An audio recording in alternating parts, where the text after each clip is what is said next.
This is getting personal. Hello strangers and story lovers, and welcome to my lair.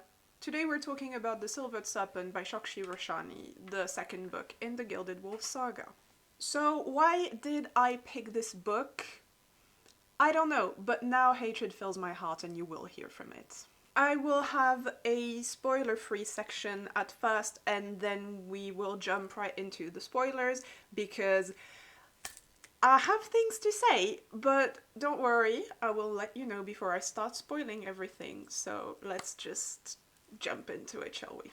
So let's start with a recap of book 1, just in case you forgot. The story takes place in Paris in 1889, and Severin is our main character, and he is a gloomy boy who thinks he's the heir of one of the lost houses in Paris, House Vanth. Severin believes he has been cheated out of his inheritance, and House Vanth has been kicked out of the order of houses, and so he's left with nothing except a very luxurious hotel that helps him make lots of money. What a cursed soul. He decides to become a thief, and he is helped in that by a historian, an engineer, and a super duper perfect hot babe slash baker slash mysterious dancer slash perfect in every way slash loved by everyone chick. Also, did I mention she's hot? Oh, and his adopted brother Tristan. Because Severin is an idiot, he is tricked at the beginning of book 1 into helping a man called Hypnos to get a Babel fragment, and hijinks ensue. At some point in book 1, they realize that they are actually going against the Fallen House, which is a house that, much like House Vanth, has been kicked out of the Order. But unlike House Vanth, they were little heathens who were trying to become gods. Our lovely group manages to stop the Fallen House from acquiring the Babel fragment, and in doing so, they meet the mysterious patriarch of the Fallen House, a man wearing a mask called the Doctor. Why is he called the Doctor? Your guess is as good as mine.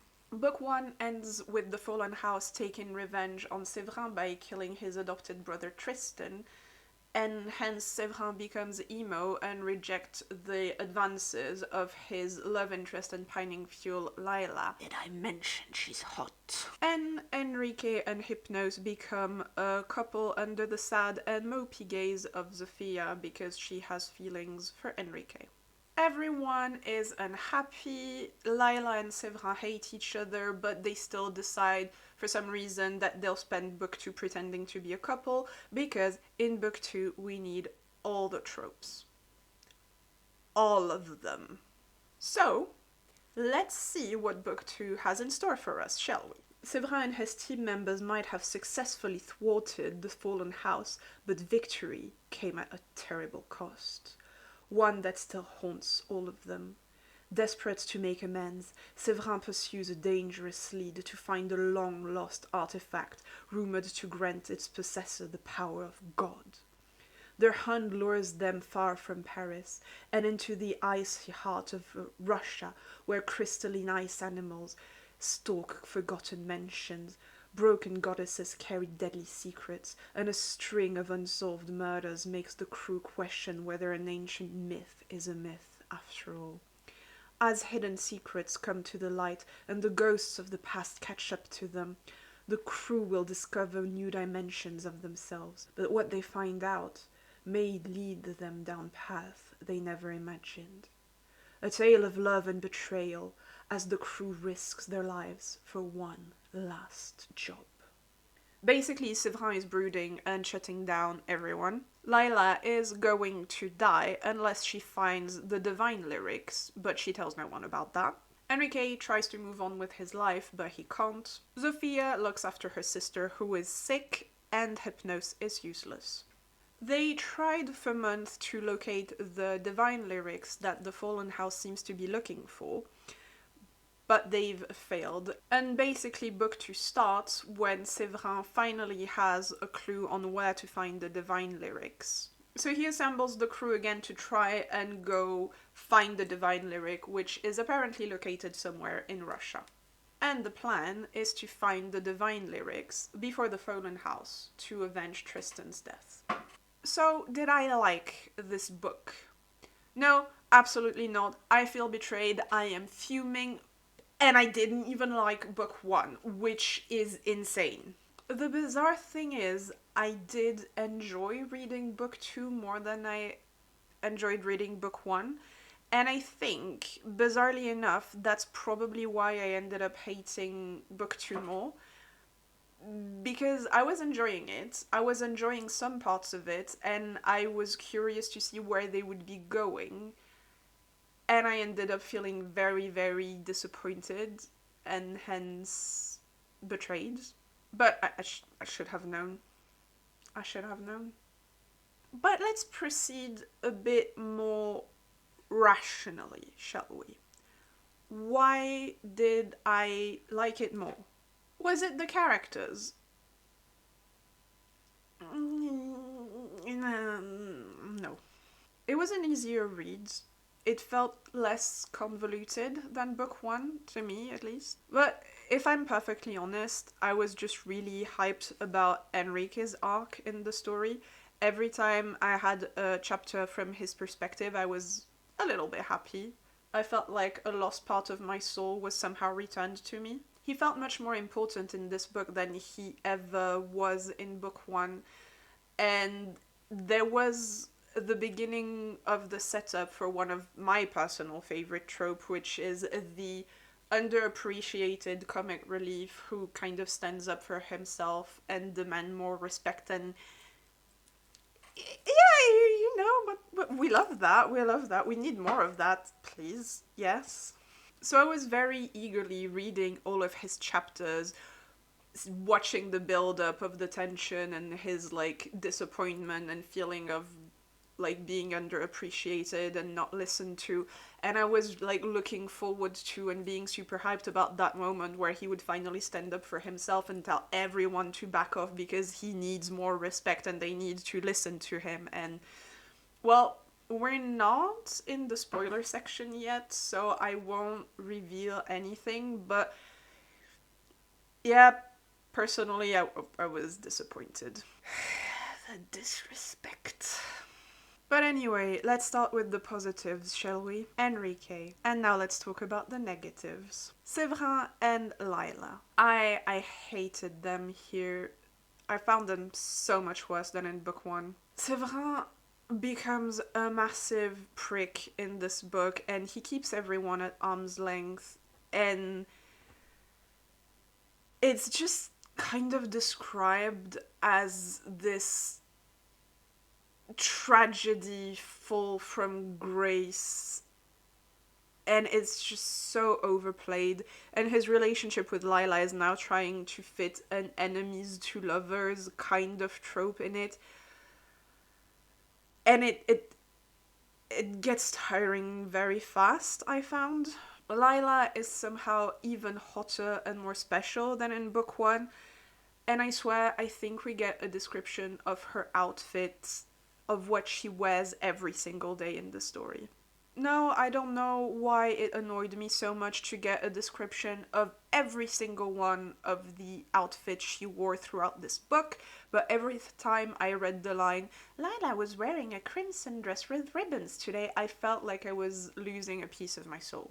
Also, we have the obvious return of the fact that she sometimes has sugar in her hair due to the baking, which, may I remind you, is the second thing that Severin seems to like about her.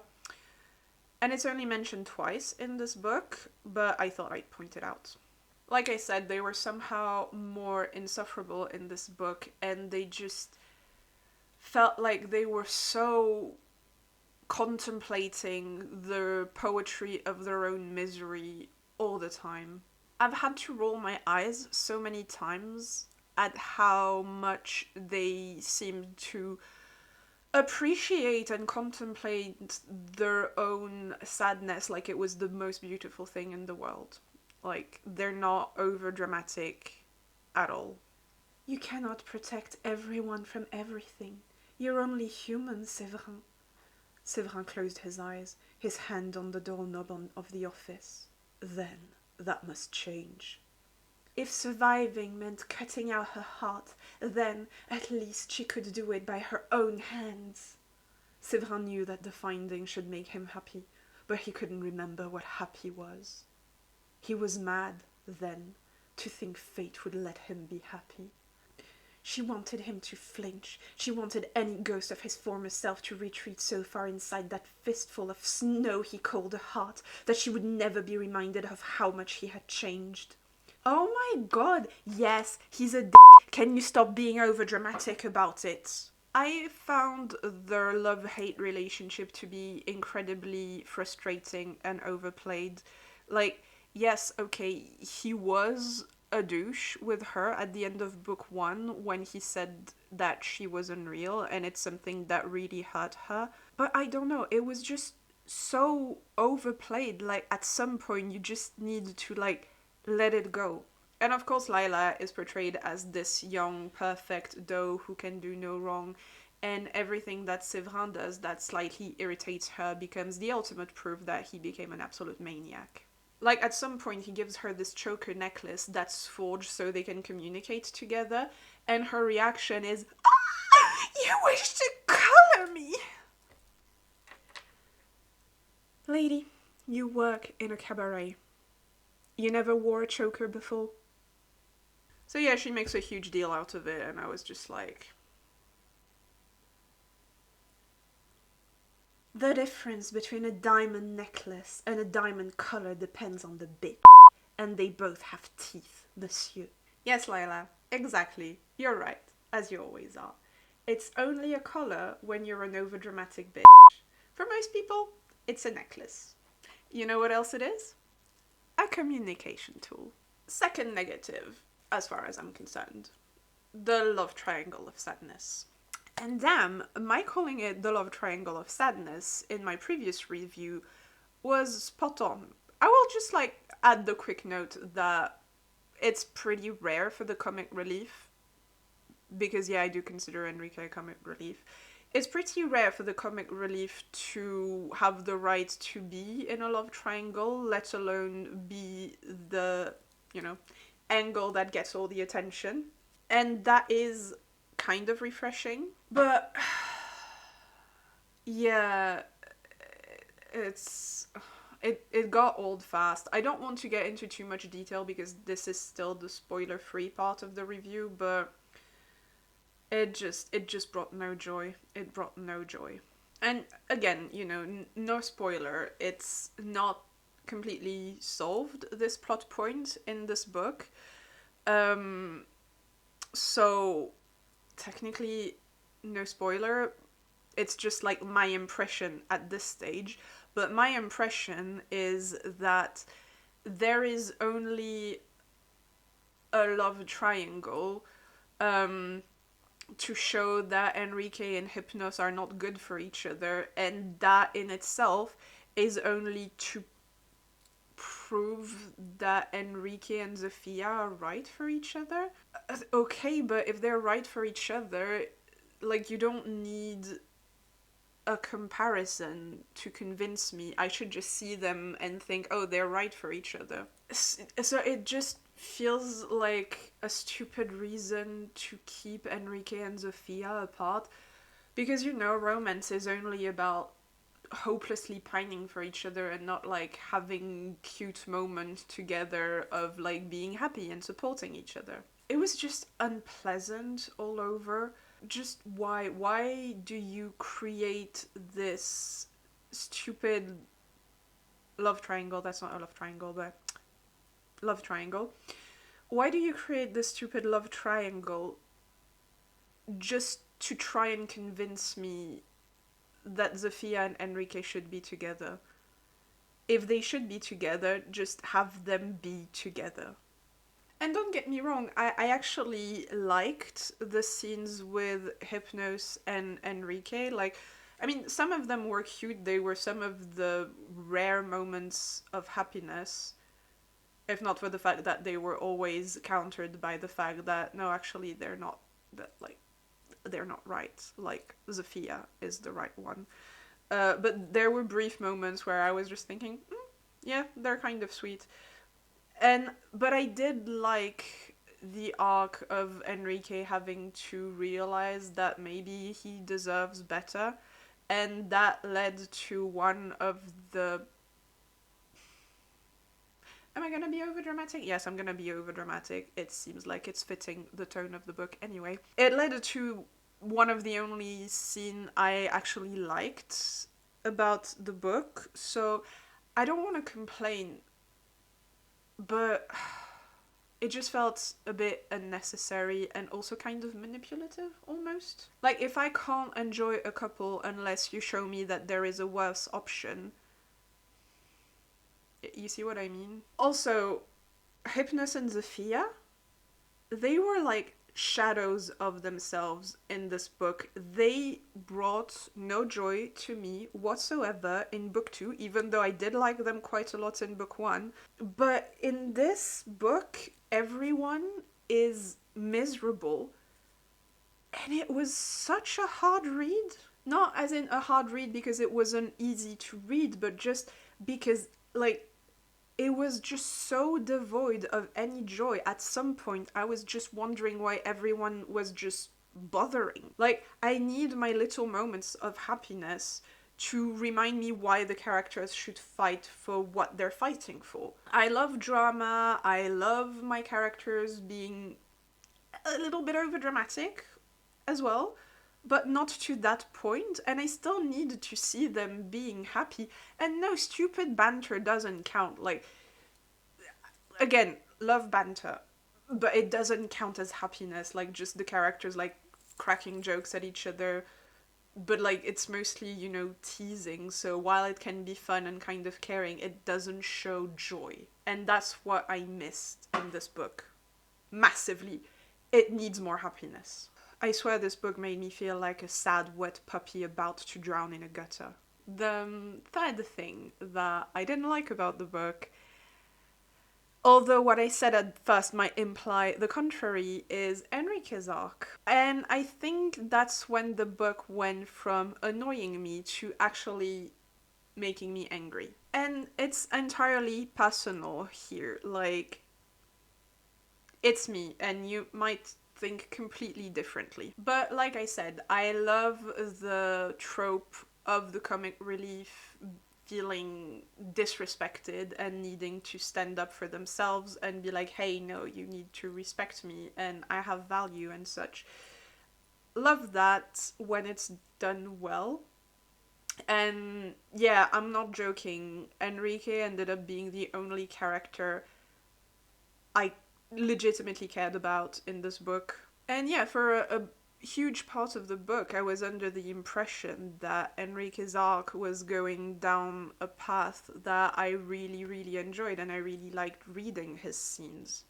Like, there's kind of this nicely established setup that no one really takes him seriously and nobody really listens to him. And he's trying to move on with his life at the beginning of the book by setting up this really ambitious conference for this group of people called the Illustrados, because he kind of wants to impress them so they would let him join them. But in the end, no one shows up, not even his friends.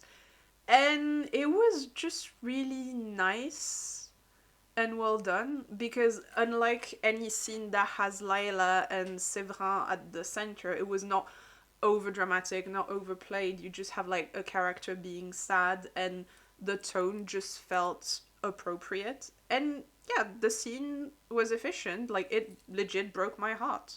And yeah, again, not even his friend showed up, so I was kind of hoping that from there we would go to a moment where he'd have to stand up for himself and demand to be listened to. And I like this kind of arc again. And I don't want to get into spoiler territory just yet, but personally, I was disappointed. I'm aware it's not the end of the saga, so maybe book 3 will rectify that, but I'm not overly confident. I got tricked once, you won't trick me again. And last but not least in my list of issues with the book is the goddamn drama. Like I said, there was just no joy in this book. It was just constant moping and drama. There was just never a moment of happiness, like genuine happiness. Looking at you, Hypnos. There were jokes, but there were never moments where the characters were just, happy, enjoying each other's presence. They were just always constantly moping and being miserable. And like I've said, I love drama in my book, but I need the characters to show me what they're happy about. Otherwise, when the moment comes for them to fight, I'm just there wondering what the hell are they fighting for? And there were moments of levity in the story, but there were always cut short by more moping, more drama. The little moments that were nice were always depicted as fake. Like, again, for example, you have a cute scene of Hypnos and Enrique being cute together, has to be destroyed by someone mentioning that Hypnos doesn't really seem to care that much after all. Enrique and Zofia working well together and kind of enjoying being partners in this investigation, cut short by miserable pining. And it just made it really hard to care at some point. I just need to see some of the happy moments as well in order for me to be invested and in order for me to want them to preserve what they have. But yeah, anyway, that's it for the spoiler-free section. We're now gonna start spoiling. You are now walking into spoiler zone, so if you do not wish to be spoiled, leave now and don't come back. Leave a like and subscribe, please. Okay, so now that the people who don't want to be spoiled are gone, let's spoil, shall we? Let's recap the events of book 2. So the book starts with Severin interrogating a prisoner to understand where the divine lyrics are. The divine lyrics is this book that the Fallen House is looking for in order to attain godhood. And the Order and Severin and the guys are trying to locate it as well, so the Fallen House doesn't get it because they kind of just want to stick it to them. But also because Severin is now very emo that Tristan died at the end of book 1, he wants to become a god so his friends don't have to die anymore. Because yes, he does overreact like that. The others, as in Enrique, Zofia, and Laila, have kind of abandoned the idea of finding the divine lyrics. As I've mentioned, Enrique is trying to move on with his life, having this conference where no one shows up. Zofia tends to her sick sister, who is apparently so sick that she's probably gonna die. And Laila mopes around because if she doesn't find the divine lyrics, she's going to die when she turns 20, which I swear in book 1 was when she turned 18, but I'm too lazy to go look, so I'll just take the book word for it and assume that I was wrong. She also decides not to tell her friends that finding the divine lyrics would save her life, because why pass an opportunity to be dramatic and make them horrified if they ever realized that had they looked a bit more, they would have been able to save their friends.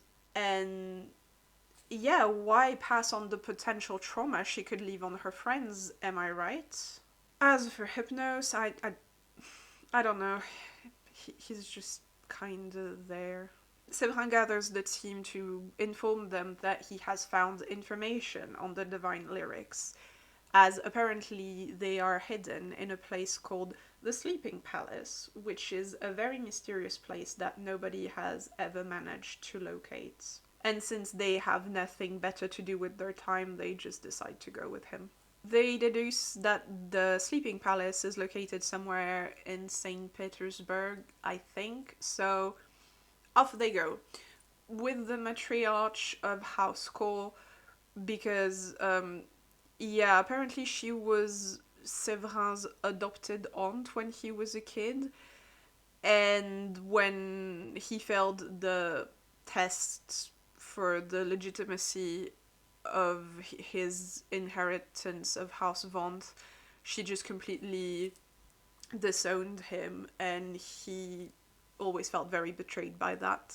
And while she was just kind of there in book one, in book two we learned that they had this very close relationship that she regrets not having with him anymore, but he's just like, no, I don't like you anymore. You betrayed me. Which is a fair feeling from his perspective. Like, it was traumatic for him as a kid, and he just assumes that she never liked him and she was only pretending. But apparently she did. She did care about him, and she still does. Anyway, they all go to Russia, where they learn that some women have been disappearing for some mysterious reason, and they also meet the patriarch of House Dasbog, which is the house that is in St. Petersburg, and he's a man called Ruslan. And he seems to be a cool dude, kind of funny, kind of pleasant, that kind of pleasant guy. And they also meet Eva, his niece, I think, who's an insufferable woman who decides she has a crush on Severin and hence hates Laila because, lest we forget, Severin and Laila pretend to be a couple because it's super important for the mission. Like, it's so important. The mission would have never succeeded if they hadn't pretended to be a couple. So we get some catty fights between Laila and Eva, which I wouldn't mind so much if Laila wasn't just sometimes reminding the audience, us readers, that she's so above these catty rivalry over a man. Listen, you either indulge in the trope, subvert the trope, or stay away from it. But this, guys, I'm doing it, but I'm too good for it, really, is not it. We also need we need lots of things. We also learned that only a descendant of the Lost Muse can read the divine lyrics. So naturally, Enrique immediately assumes that Laila is the descendant of the Lost Muse because she's Laila. Okay, I suppose it's because at some point she reveals her secret that she can read objects. And so, yeah, she can read the history behind objects by touching them. So, in Enrique's defense, I guess it's a fair assumption to be like, oh, well, she can read things nobody else can read, so she can probably read this one thing that nobody else can read. It makes kind of sense. But still, it's a bit of a... Of all the billions of people, of course you assume that Laila is the most special little gem of them all. Again, because she's Laila. Did I mention she's hot? Anyway, they end up finding the sleeping palace and just like investigate it, adventure through it to try and find the divine lyrics. I will say, I liked the sleeping palace. It seemed like a pretty neat place.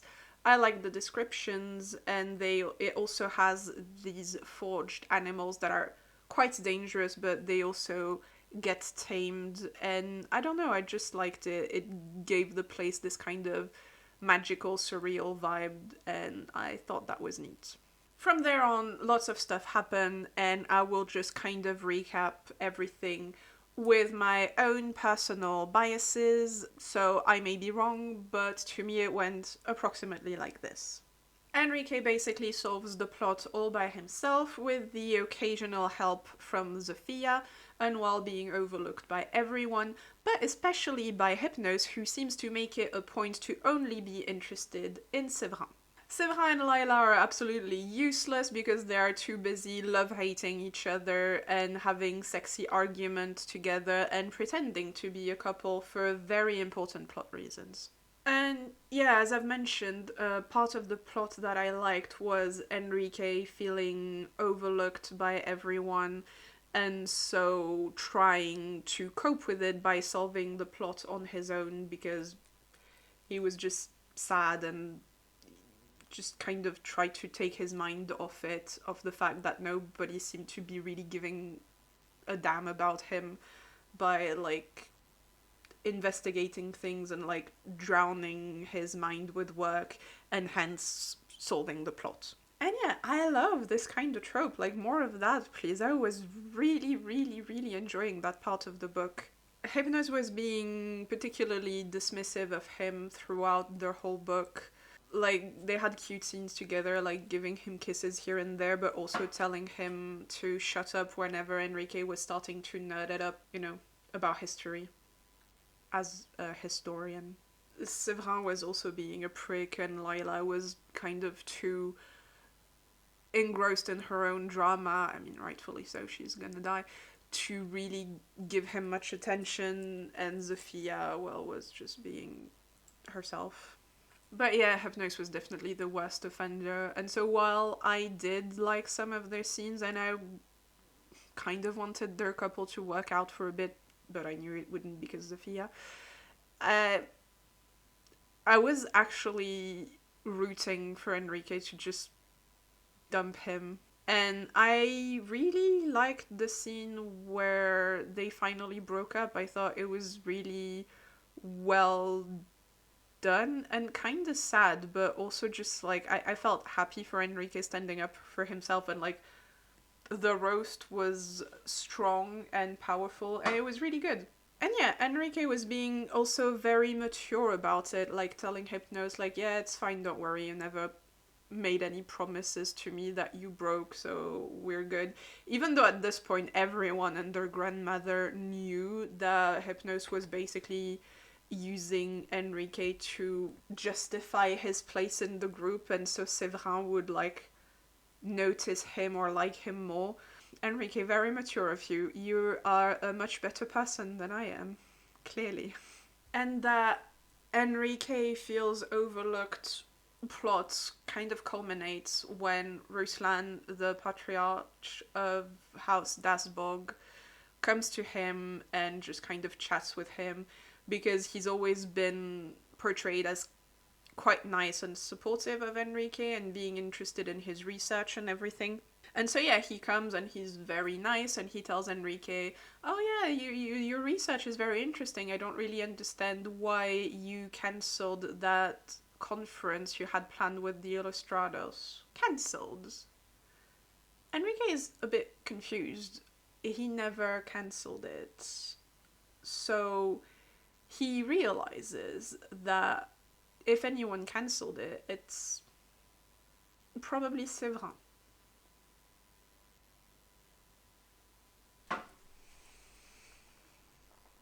Which gets confirmed later, by the way. Severin admits it. He's the one who cancelled it. So, yeah, basically Severin ruined Enrique's chances of maybe achieving his dreams, so Enrique would have free time to help him find the divine lyrics. And then after that, throughout the whole book, he behaves like an absolute prick to him. What the hell is wrong with this man? I'm sorry, can we acknowledge how fucked up this is? This better not be swept under the rug in book 3. We got 2 reminders, 2 in book 2, that Severin dared calling Laila not real at the end of book 1, which was not nice, but was just something he said. We're talking about ruining his friend's dreams here. I am expecting way more than a half-assed self-sacrifice attempt from Severin to make up for this. Somehow, I'm not sure that will happen. Anyway, Feeling rightfully betrayed, Enrique starts opening up a bit more to Ruslan, and they start discussing the divine lyrics. At some point in the discussion, Enrique starts realizing that divine lyrics might be a mistranslation of the divine lyre. So they would be then looking for an instrument, not a book. Then Enrique gets knocked out, and I really really wonder who it could be, considering there were only two people in this room, and one of them was Enrique. No, really, I think we're supposed to be surprised 10 pages later when Ruslan reveals that he's the doctor. After that, we get an absurd and uncomfortable scene.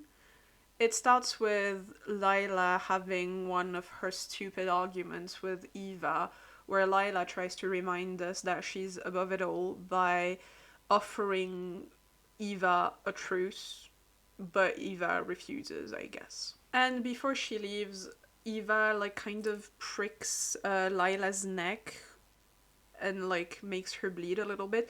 And so Laila is just like, ugh, she's so petty. And then she remembers that Eva is a blood forging artist, and so she gets rightfully uncomfortable. So she goes to the room she shares with Severin to check on him, basically, and there she finds Severin in a compromising position with a woman who looks exactly like Laila.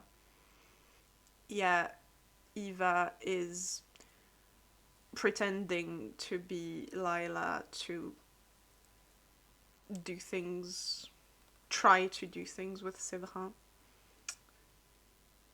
Yeah, that's assault. How could you think that was me? She demanded.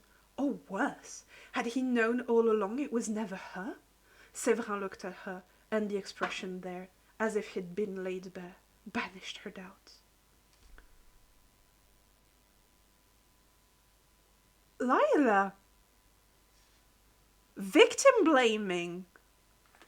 What the hell? He was almost just taken advantage of, and that's your reaction? How fucking self-centered do you have to be? Honestly, I still really don't like Severin. In fact, I think I dislike him more than in book one. But I felt really sorry for him in this scene. And obviously, I felt more sorry for him than I should have, according to the book, because it's just never really made to be that big of a deal. Laila just chases Eva away, and after that, they have sex. Laila and Severin. Yeah, even though it's just kind of mentioned that Eva probably had Severin drink something a bit shady.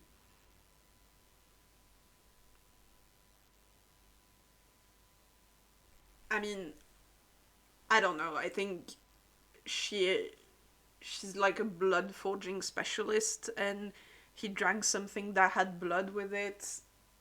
I was a bit confused. It's not really well explained.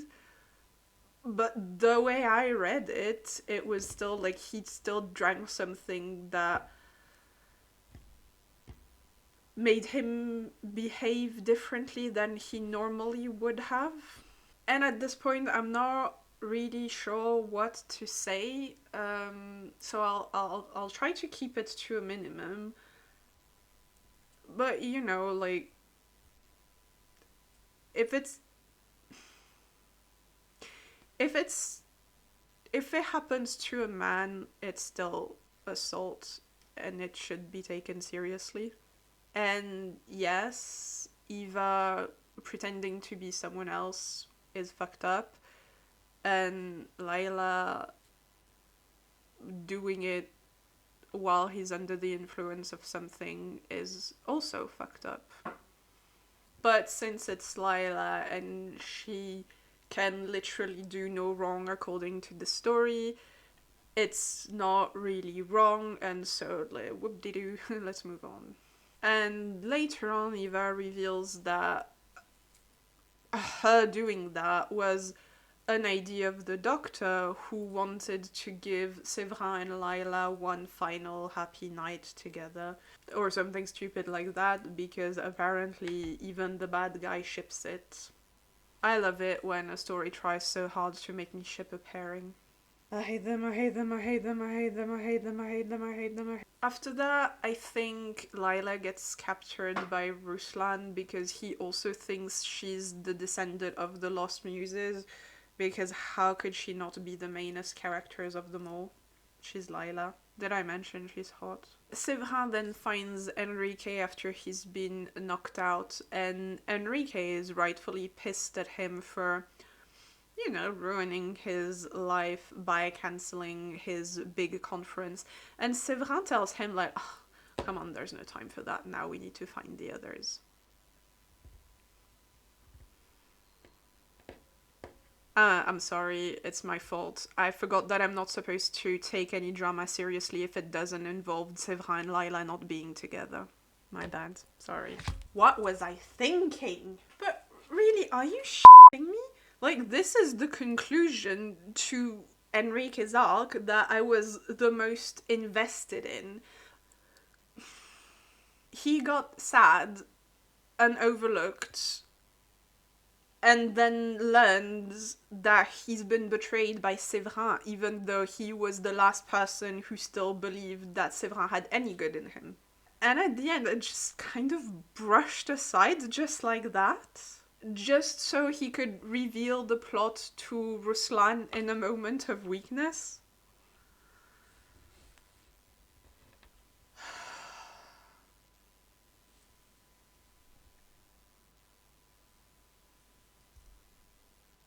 And you know the worst part? He was never really overlooked. Laila was always listening to him and paying attention to him. Of course she was. How could she not? She's Laila. How could she be anything less than perfect? Unless she's victim blaming her love interest when he's nearly got taken advantage of, but that doesn't really count now, does it? Oh, and Zofia was also always paying attention to him. So really, Enrique's arc in this book was that he thought everyone was overlooking him, but he was wrong. But his impression still made him reveal all the plot to the bad guy. I feel a lot of shame for having believed that this book would pay attention to anything that is not related to Laila and Severin's drama. Let's keep this rolling. Ruslan reveals what I thought we were supposed to learn when he very obviously knocked Enrique out a few scenes before, but apparently we were not supposed to guess then. I mean, at least Enrique seems surprised by the reveal. Dude, you're the one who got knocked out, you should know. Zofia and Enrique also get captured, and Ruslan threatens to torture them if Laila doesn't play the divine lyre, but she can't do it. She doesn't know how to. So he cuts Enrique's ear off.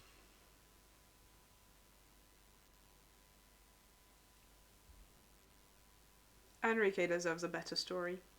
Severin arrives and reveals what the matriarch of House Core just revealed to him. He is not actually the legitimate heir of House Vaughns. He is the descendant of the Lost Muse.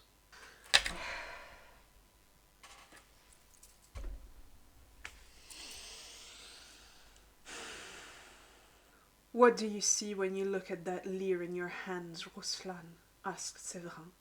Do you see dull metal strings? Because I don't. I see a song waiting for my hands. I see the guide to a temple where the lyre must be played if you want its true powers. Otherwise, it's useless to you. Just what? What I mean, really, what? I hated that everyone just casually assumed that Laila was the descendant of the Lost Muse because, like, she's Laila. She's, like, this precious little being. How could she not be the most unique creature in existence? But at least it made sense when I thought about it. She can read things that nobody else can read, so at least it made sense that she could, like, read the divine lyre or whatever the hell it is. Why is Severin the descendant of the Lost Muse? When was this prepared? That is not built up in the slightest, or I just completely missed it. Maybe, I don't know. The closest thing we have is when we learn that he's not really the legitimate heir of House Vonth, that we learn at the end of book 1, and I forgot to put in my review that's how much I cared about that plot. But there never was any indication that he could be the descendant of the Lost Muse. Like, Laila has her powers. What's his thing? Or did I miss something? Did I miss something? Like, I feel like the story is just constantly gaslighting me. Am I losing my mind? Am I losing my mind? But yeah, anyway, plot twist. Severin was the descendant of the Lost Muse all along. He's the precious little thing. He's the mainest characters of them all. It's fine. It's fine. It's fine. It's fine. It's fine. He's the main character. He's allowed to be the special boy. I'm an adult, and I don't have to throw a tantrum every time I'm upset. So Severin then reminds us that he's like an emo boy or something, and he stabs Zofia and Enrique to murder them, to prove to Ruslan that he doesn't care about his friends or something. Laila obviously looks horrified, and can we stop? This is like the cheapest fake out I've ever seen. Like, who do you believe you're tricking with that? Who do you believe is gonna think that he's actually doing it? And the cringiest thing is that some of it is actually from Severin's perspective. Like, he's actually killing his friends, even though, like, who in their right mind would believe he is? And yet he still has this monologue to himself about how much of a monster he is. Like, Severin, were you trying to convince yourself you were killing them? Were you genuinely trying to trick yourself as well? Severin Montagnier-Alary knew there was only one difference between monsters and gods. Both inspired fear. Only one inspired worship.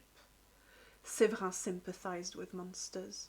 As he walked out onto the hard ice of Lake Baikal, his heart humming, his body numb, he understood that perhaps monsters were misunderstood gods, deities with plans too grand for humans, a phantom of evil that drank from the roots of good. He should know. After all, he was a monster. The cringe is getting to corrosive levels. I can feel my skin dissolving as I'm reading this. Like, I'm sorry, I already never believed that he was doing it when it was from another character's perspective, but the cringe became physically painful when you get to his perspective and he is narrating to himself how much of a monster he is. Get off your high horse, Severin. You are just an emo kid with delusions of grandeur. Have some humility, you moron. And so, after Severin just monologues to himself about how much of a monster he is, we get the crazy reveal that, lol, no. He was actually using paralyzing poison that gave the appearance of death, and raspberry and cherry jam pretend blood. I'm so relieved. And then he leaves with Ruslan and Eva the rapist. Because let's not forget what she's done when we try and give her a redemption arc in book 3, okay? And yeah, that's pretty much it for the plot. Severin fake kills his friends and walks away with the bad guys.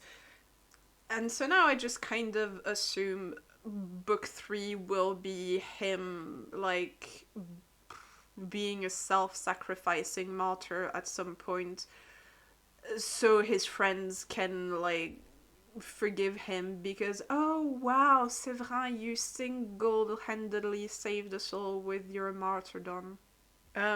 Even though, you know, he just, like, completely crushed his friend's dream, but it's fine, I guess. In book 3 he's probably going to offer Enrique a spot in the illustrators to make up for it, because heaven forbids our character have to put any long and consistent work into their redemption when they could just do, like, basically one grand gesture. But we'll see. Maybe book 3 will surprise me. It's just that book 2 has so thoroughly crushed any of my hopes that I don't really want to let myself believe at this point. But let's talk about the characters. Let's start with our main character, Severin. I hate him. He just basically spends this book hate flirting with Laila, being a nuisance to other characters, and moping. I found that he was especially mean to Hypnos and Enrique quite a few times in the book, and it pisses me off to no end that I don't think he'll have to work that hard to get his forgiveness in book 3. I think it won't take so long for all of it to be water under the bridge when he unavoidably tries to sacrifice himself to save everyone. You know, he'll just pursue his goals of becoming a god and will try to self-sacrifice, and everyone will just go like, oh my god, Severin, you were good all along. He also just felt like he was so in love with his own misery. Like, I didn't take notes of all the time he was just monologuing with grandiose words about how much of a sad boy he is. He just really, really tried to make it sound like his sadness was, like, divine or otherworldly. It got so old. It got so old. His relationship with the matriarch of House Cole, I wanted to find it interesting, but it just felt like so out of nowhere. Like, to me, she was barely a character in book 1, and now suddenly she's like this mother figure who loves him, but he's bitter towards. I really love this idea of him feeling betrayed by her pushing her away as a kid, and now she's trying to reconnect, but he refuses to let her in. But I was just generally so repulsed by Severin's character that I just couldn't get invested. And honestly, Severin was just so uninteresting in this book. Like, I can't think of anything of value he contributed to the plot. He was either just, like, moping around, being a sad boy, or talking about how much he wants to become a god, or flirting and having the stupidest love-hate relationship with Laila. Ah, Also, like, completely unimportant, but you finally get a sense of Severin and Laila's age in this book. And again, completely unimportant, but I just got it wrong in book one, and I just wanted to rectify. I had assumed that they were 17, because I swear I thought at some point it mentioned that Laila would die when she turns 18. Now in this book, apparently it was 20. I I was so sure that it was 18, and I don't know if it's me or if something changed, and I really don't want to go back to book one to check, so I'll just assume I was wrong. But yeah, let's stop talking about Severin, because I just can't think of anything of value he's done, and his point of view just felt like a massive waste of time for me, and I'm just keen to stop wasting it further. So let's talk about Laila instead. Laila was worse than in book one in almost any way I can think of, or at least that's how it felt to me, like she pissed me off way more. She's still this perfect little angel that can do no wrong according to the book, even when she, you know, clearly does, but she just has to be always above and a step beyond everyone else. And she was just like so damn self-absorbed in her own misery, which, you know, she only has like a few weeks to live, so fair enough, it's understandable that she would be a little preoccupied. But even then, it's just so constant and too much. The drama around her gets so thick that she cannot prick her finger without it being a source of anguish. You think I'm exaggerating? Blood welled onto her palm from the puncture of a loose nail. Gods, Laila, are you all right? Asked Enrique, rushing to her. Laila's hand pulsed as she pressed it to her dress, heedless that it destroyed the golden fabric. She was so careful not to cut herself. The last time, she'd been 12. The monsoon rains had swept through their village, and the bark of the lime tree she usually climbed was rain-slicked. When she fell and cut her hand, she'd run to her father, her ego bruised and her hand bloodied. She just wanted him to fuss over her, to tell her she would be fine. But instead, he'd recoiled. Get away from me! I don't want to look at whose blood the Jagadar filled you with. Whose blood was on her hands. It made her sick. Excuse me, she said, pushing away Enrique's hand. I need some air. Her breath felt tight in her lungs as she ran outside. I will say, also, when it came to her romance with Severin, we finally have some scenes where she checks him out. You know, it just took a whole book and then some to finally get an impression that she's attracted to her love interest. They're pretending to be a couple doubled with a love-hate relationship was just atrocious. I don't mind the trope. I don't particularly like it either, but here it was just so obnoxious. Like, they're just constantly trying to be clever and like one-up each other. They also just act like they freaking hate each other, which is so over the top. He only told her that she was unreal, and I admitted it in my first review and I am admitting it again now. Not cool. Not cool.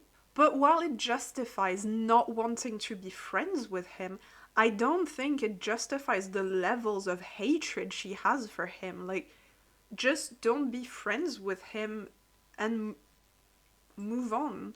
She calls back to it twice in the book. Like, you know, like a little kid, she just goes like, you told me I wasn't real. And one of those time is right after he almost got assaulted by Eva. How do you know I'm not a mirage? How do you know I'm real this time, Severin? Asked Laila. You said so yourself I wasn't.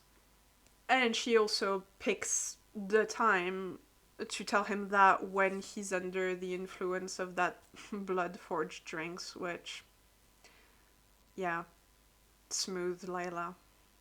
Ah, and also in this book, we learn why Laila used to call Severin Majnun in book one, and wow, what a cow. Once, a boy and a girl fell in love, but they could not be together, she said. The girl married another. The boy went mad, and her breath caught, and he pushed the zipper farther. And, he echoed. And he abandoned himself to the wilds of the desert, she said. She refused to look at him. At the end, they had a chance to be together, but they chose not to. This bitch was casually calling him after a guy who went mad loving a woman so much while she was moving on with her life. And she called him that when they were still getting along fine. How? Why? How? Holy shit! No wonder you guys cannot be happy if this is your idea of a cute nickname. Let's move on to another character because I'm getting heated. I hate her so much. Let's talk about Enrique. As I've mentioned, Enrique is the only character I had any patience for in this book. He's as miserable as everyone else, don't get me wrong, but at the end of the day, he was still the little comic relief who was trying his best. I really liked where I thought the story was going with him, and every time we had a chapter from his perspective, I was getting genuinely hyped about it. He was honestly, to me at least, he felt the most like the hero of the story. He was the one who furthered the plot the most while Severin was busy furthering his pointless romance with Laila. He deduced a lot of things, like with the help of Zofia, but she felt like she was assisting him more than anything. While everyone was just kind of moping around, he got stuff done.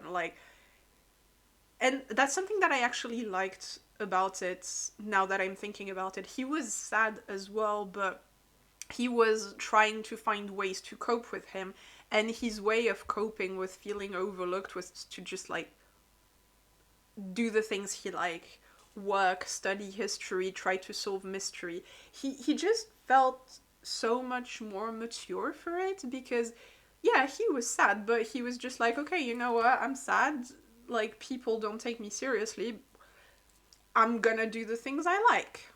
I really enjoyed his arc and relationship with Hypnos. I mean, not that I was rooting for them to be a couple, but I liked the slow realization that they were not good together, if that makes sense. They had a few cute scenes together, which at first felt a bit refreshing in the general misery, but they were still nice for a bit until you realize that they are always cut short by Hypnos showing he doesn't really care all that much because, God forbids we have any form of happiness in this damn book. So yeah, every time there's a cute scene between them, we have to be reminded that Hypnos is only doing it to get Severin's attention, which is, yeah, really, really sad. And you do start thinking oh my god, yes, Enrique does deserve so much better. I wanted Enrique to stand up for himself and call Hypnos out on it, and I wanted him to break up with him, and so when the scene happened, I was, yeah, generally happy, and I like the scene. But fuck it, I'm gonna read it all. Like, what are you doing? Asked Hypnos. We have to get ready for the celebrations later. Severin walked out of the room, leaving Hypnos to groan and throw up his hands. He adjusted his suit, took a deep breath, and made to go after Severin when something in Enrique forced him to call out. Wait! Hypnos looked at him, irritation flashing across his face. What is it, mon cher? Can it wait? Enrique felt a lump in his throat as he made his way to Hypnos. He felt, suddenly, foolish. The shadows of today crawled darkly in his heart, and he craved the light and warmth of another person before he threw himself into examining the treasures. He thought Hypnos would have recognized that plea on his face, but the other boy hadn't noticed. In fact, Hypnos looked ready to bolt. I could use your help? Even as he asked, he knew the answer. I cannot, said Hypnos quickly, his eyes going to the door. Severin needs me. What if I needed you? Asked Enrique, and then softly. Would it even matter? Severin is the closest I have to family, said Hypnos. I have to go to him. Pity flashed through his heart. I don't think Severin sees it that way, said Enrique gently. Trust me, Hypnos. I recognize what one-sided affection looks like. His hand fell to the side. At least I recognize it now. Hypnos went still. In his stillness lay all the answer Enrique needed. He saw, with wary clarity, everything he hadn't wanted to notice. How he had reached for something Hypnos was unwilling to offer. How the other boy seemed happiest when he was with the group instead of just him. Hypnos had told him from the start that this was casual, and yet Enrique had kept trying to make it more. An ache settled behind his ribcage.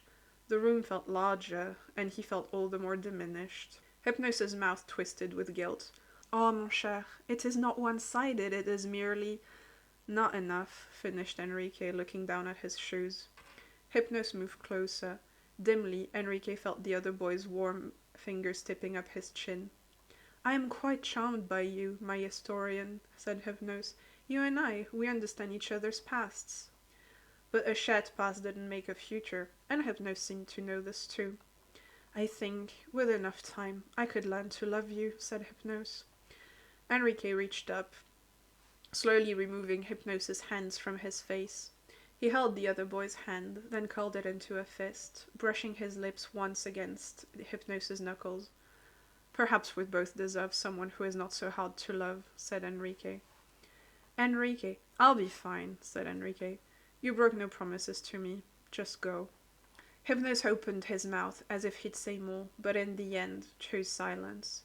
He met Enrique's eyes, nodded stiffly, and left the room. Enrique stared at the empty door. He felt hollow, as if stray winter wind would blow right through him.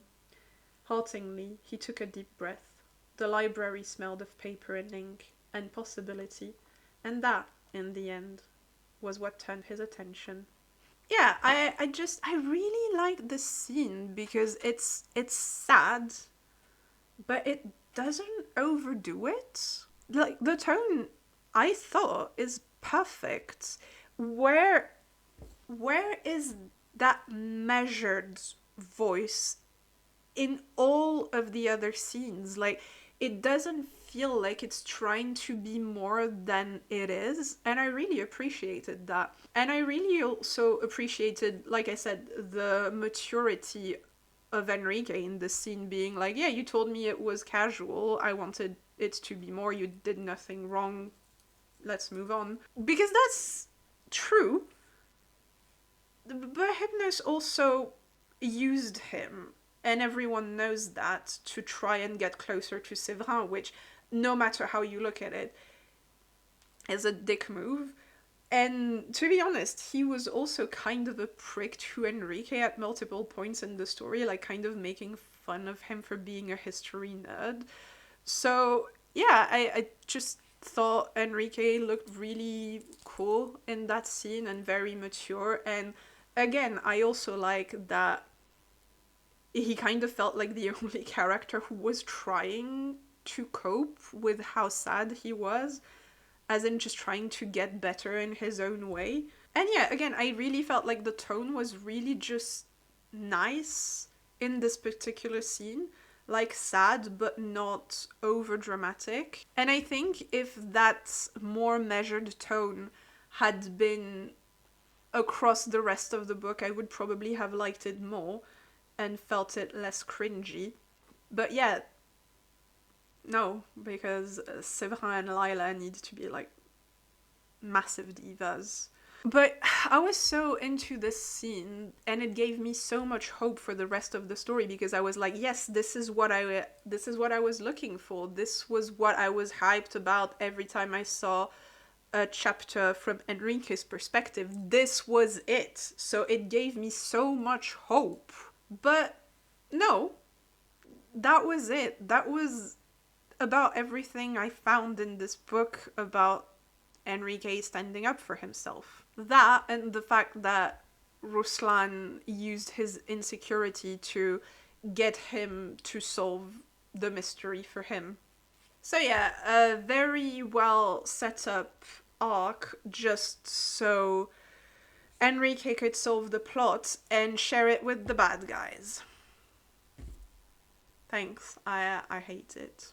And even worse, you find out at the end that Zofia was always paying attention to what he was saying, and so was Laila. So really, Enrique was never overlooked. So basically, he gave the solution to the villain of the book because he felt insecure for no reason. So, yeah, how to piss all over a potential cool character arc. And also his romance with Zofia. Yeah, she's better than Hypnos, but that's it. Like, I just cannot get invested in it, because the only thing I know about them is that they find each other hot, and she's better than Hypnos. And that's not much. That's not enough. Yeah, okay, there are a few scenes where you get this, oh, they are a good team, and he has a few scenes where he hypes her up and she's happy about it. But, like, his whole thing in this book is that he feels uncared for, and yet he's still the one hyping her up. The most she does is telling him, yeah, I was listening. That's it. That's how low the bar is. Again, I'm sorry, but Enrique just deserves a better story for himself. And let's talk again about how Severin just freaking ruined his life for his own selfish needs. And when he gets called out on it, his reaction is like, yeah, no, Enrique, not now, we have better things to do. You sent out notes to every members of the Illustrado, making sure they wouldn't come to my meeting. Do you deny it? No, said Severin. We need to find the others. You can berate me later. I might kill you later. Forget berating. Shh, said Severin. He pressed his ear to the door and peered through the keyhole.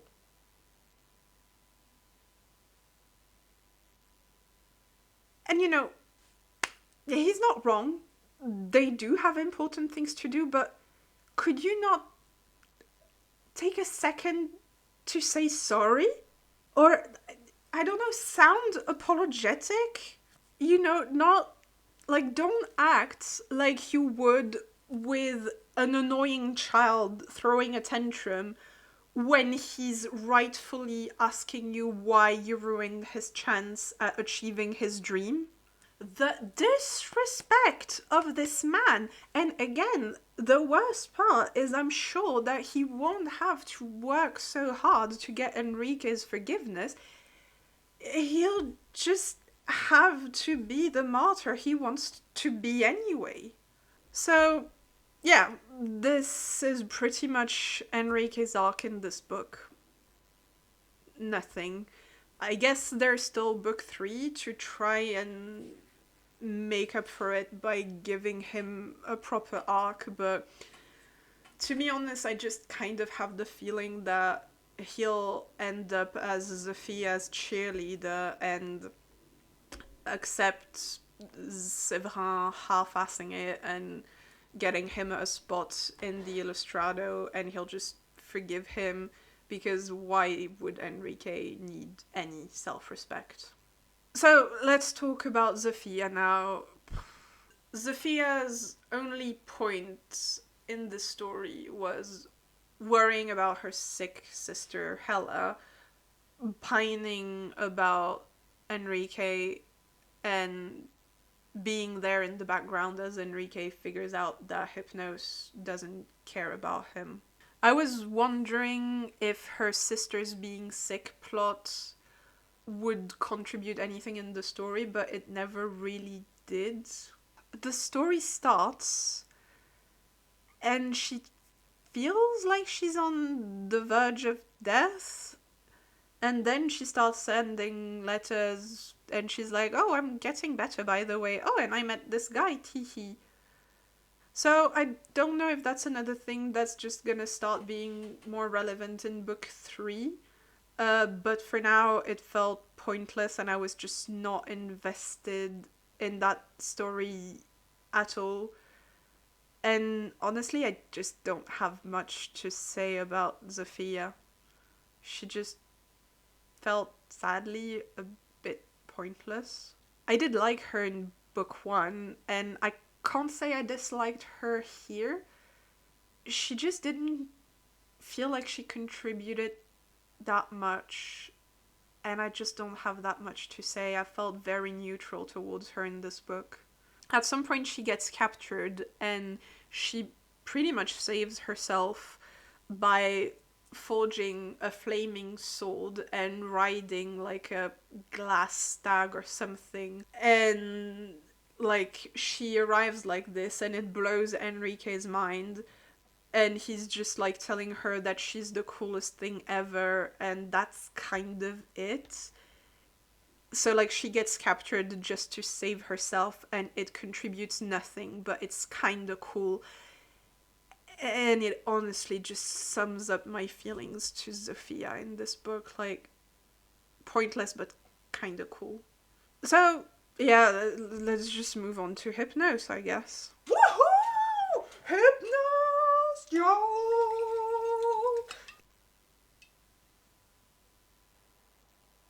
What?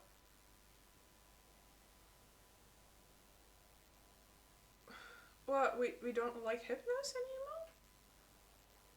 Well, we don't like Hypnos anymore? I'm sorry. All the joy that Hypnos brought me in book 1 is gone.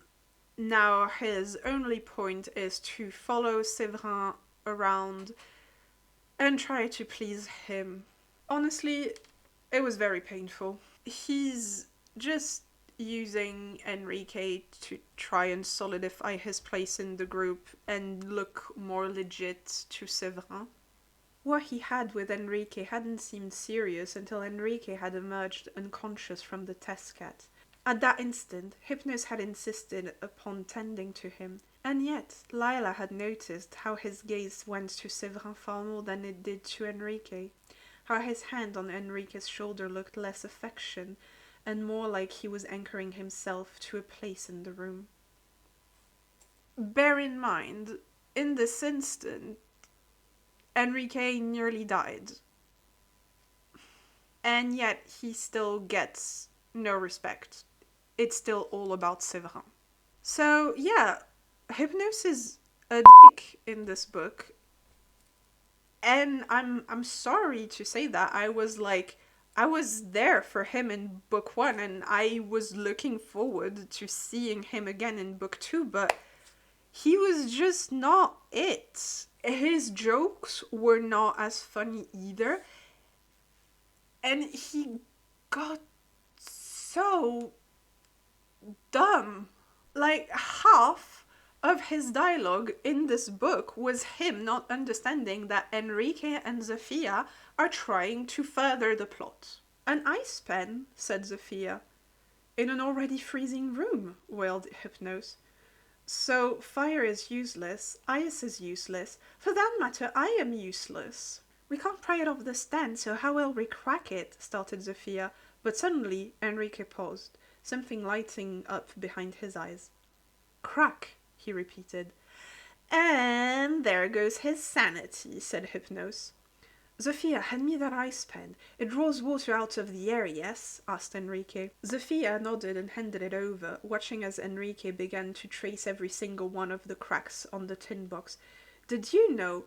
Here we go, muttered Hypnos. Oh, even worse. Damn, hissed Hypnos, tugging at the handle. Dogs, said Enrique. Not quite the blasphemy I'd used to articulate the situation, but no, dogs move faster. Who the hell would not understand what Enrique means when he says dogs in this scene? Seriously, where is the man who tricked Severin at the beginning of book 1 by crafting a forged letter that only the thief could read? I thought Hypnos was supposed to be a clever man, but he feels like he's got a lobotomy in between books. His only role now in the story is being an idiot and wanting to be Severin's new brother. This is awful! What have you done to this character? My favorite scene with him, and my favorite scene of the entire book, let's be honest, is when Enrique breaks up with him. And he at least had the decency to feel a little bit guilty about it. You know, unlike some other characters. Ugh, that was long. Anyway, I think I'm done. I feel drained, honestly. Like, just talking about it again annoyed me. And I feel stupid, honestly, for having been hyped about anything in this book. But it's now clear that the only thing that matters or is taken with any seriousness at all are Severin and Laila, who are the worst characters in the story. And everything else is a joke. I only have a very slim hope that book 3 will satisfy me in any way, because I'm losing hope fast that the story will ever get interested in anything other than Laila and Severin's freaking drama. And that's a damn shame. But I don't want to condemn it too quickly either, because I haven't read book 3 and there's still a chance that I might change my mind, however slim. So I will reserve my final judgment until I've read book 3. Anyway, that's it for the Silvered Serpents. Leave a like if you enjoyed the video, subscribe if you want to see more of my face. Thanks for tuning in, and continue to enjoy stories.